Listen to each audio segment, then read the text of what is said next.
आदरणीय अध्यक्ष जी, आज का भारत आत्मविश्वास से भरा हुआ है।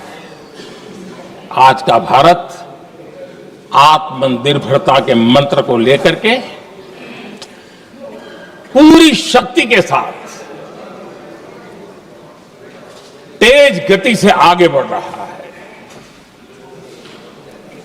देश देख रहा है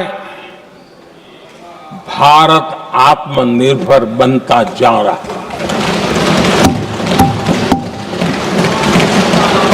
लेकिन देश ये भी देख रहा है कि एक तरफ तो भारत आत्मनिर्भरता की ओर तेज गति से आगे बढ़ रहा है, लेकिन कांग्रेस मुद्दों के लिए पाकिस्तान पर निर्भर होती जा रही है।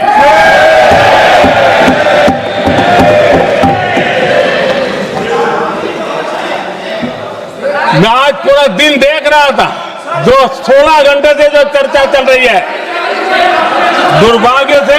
प्लीज बैठिए, सब जवाब दे दिया आपका, आप सुनते नहीं, सबका जवाब दे दिया, प्लीज। दुर्भाग्य से सुनिए जवाब। कांग्रेस को पाकिस्तान के मुद्दे इंपोर्ट करने पड़ रहे हैं।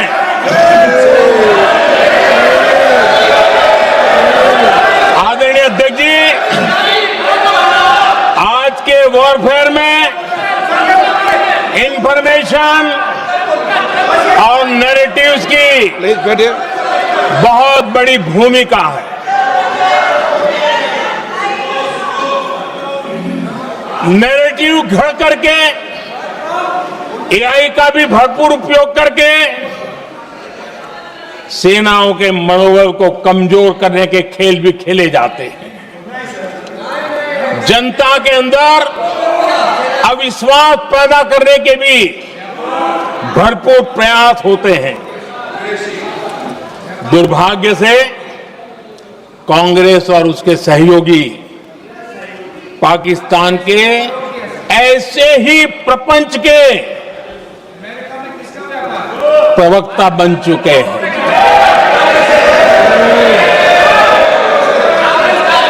आदरणीय अध्यक्ष जी, देश की सेना ने, आदरणीय अध्यक्ष जी, ये तरीका है देश की सेना ने, बैठिए बैठिए, देश की सेना ने सर्जिकल स्ट्राइक की।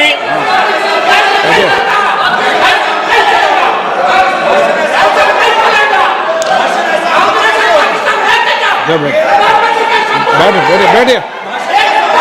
आदरणीय अध्यक्ष जी, देश की सेना ने सफलतापूर्वक सर्जिकल स्ट्राइक की तो तुरंत कांग्रेस वालों ने सेना से सबूत मांगे थे, लेकिन जब उन्होंने देश का मूड देखा, देश का मिजाज देखा, तो सुर उनके बदलने लगे और बदल करके क्या कहने लगे। कांग्रेस के लोगों ने कहा, ये सर्जिकल स्ट्राइक क्या बड़ी बात है, ये तो हमने भी की थी। एक ने कहा 3 सर्जिकल स्ट्राइक की थी, दूसरे ने कहा 6 सर्जिकल स्ट्राइक की थी, तीसरे ने कहा 15 सर्जिकल स्ट्राइक की थी। जितना बड़ा नेता उतना बड़ा आंकड़ा चल रहा था।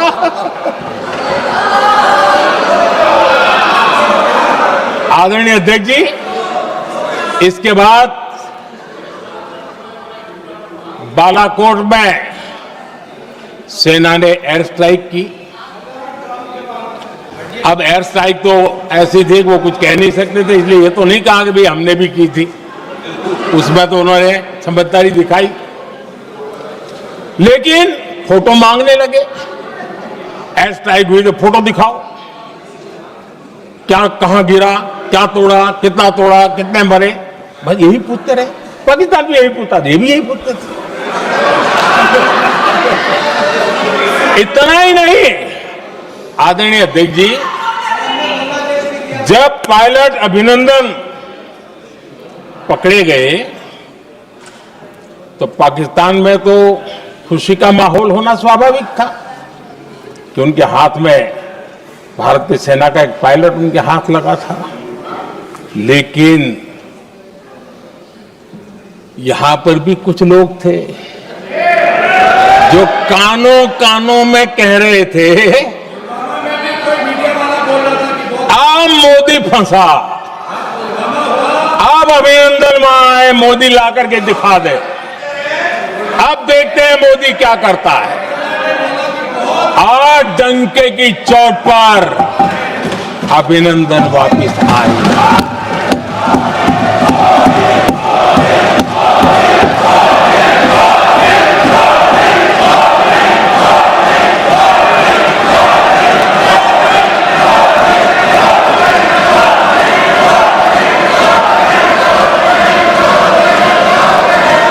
हम अभिनंदन को ले आए तो इनकी बोलती बंद हो गई।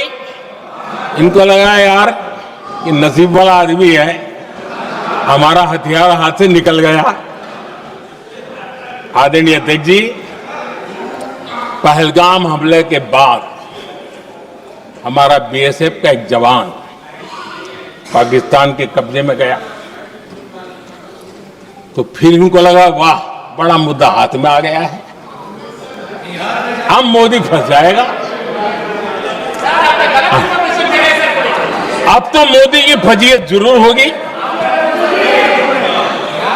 और उनकी इकोसिस्टम ने सोशल मीडिया में बहुत सारी कथाएं वायरल की कि ये बीएसएफ के जवान का क्या होगा, उसके परिवार का क्या होगा, ये वापस आएगा, कब आएगा, कैसे आएगा, न जाने क्या क्या चला दिया। आदरणीय अध्यक्ष जी, बीएसएफ का वो जवान भी आन बान शान के साथ वापस आया।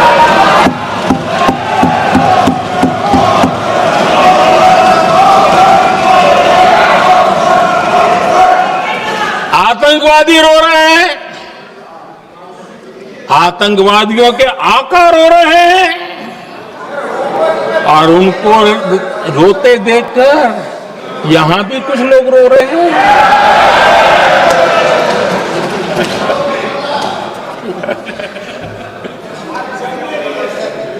अब देखिए, सर्जिकल स्ट्राइक चल रही थी, उसके बाद उन्होंने एक खेल खेलने की कोशिश की, बात जमी नहीं। एयर स्ट्राइक हुई तो दूसरा खेल खेलने की कोशिश की, वो भी जमी नहीं। जब ये ऑपरेशन सिंदूर हुआ तो उन्होंने नया पैंतरा शुरू किया।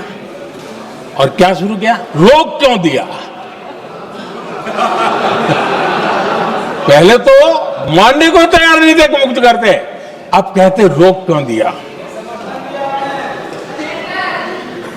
वाह रे बयान बहादुरों,